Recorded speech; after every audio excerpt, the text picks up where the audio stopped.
What's up, boys and girls? Welcome back to another demo for the breadboard CPU. Today we'll be demoing the registers portion. So let's take a look at the boards first. Here at the top is the clock module that pulses, according to a certain amount of time. This is from last week. The things that were built from this week are here's the registers module, and here are the here's the testing board. Yeah, within the registers module, there are 3 registers. Here's the A register with these 2 ICs, the B register, and the instruction register. And these are basically all wired up pretty similarly. So if we look at the construction of one particular one, there are 3 sorts of pins that we're looking at here. So group categories. So we have the inputs, which are these blue wires coming in. There are 8 of them for the 8 bits.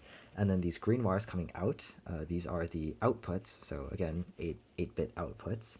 And then the remaining controls here, we have the white line coming from the clock. So the clock, and then the yellow for the load, for the enable signal. The enable controls whether we're outputting. And then the flat blue line down here, if you can see it, this controls whether we're loading in the signal coming from the input. So let's try it.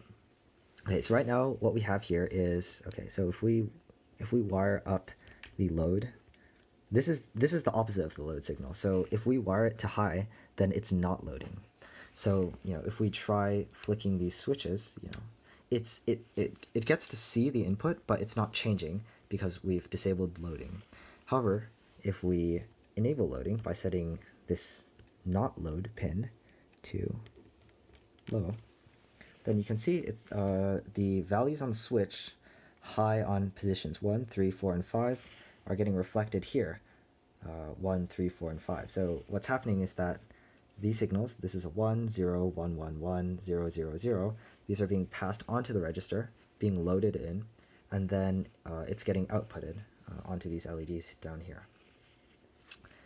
So you can see right now, while load is active, whenever we flick the switches, the state of the LEDs is going to update like live, since it's always being read into the register and being output from the register. So if we just flick it around a bit more, you can kind of see it's doing that.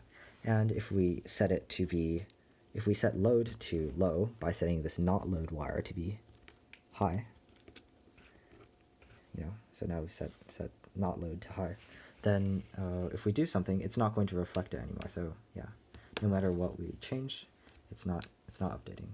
And so this is basically the entire functionality of the register. You have some input data that's coming in from bus, and depending on what you set the load signal to, you can either read this info from the bus, or you can say, I don't want to read this info from the bus. And then depending on this enable signal, which right now we've set it low, and this is the not enable signal, so enable is high, so we are outputting from the register. So the idea is just that we can take in 8 bits and we can output 8 bits, and we can control whether we're inputting or whether we're outputting based on these load and enable signals. And that's all the register needs to do. And if we wire up these wires to different registers, we can go about testing each one of these and making sure that we can take in 8 bits, output 8 bits, and then have the control on them.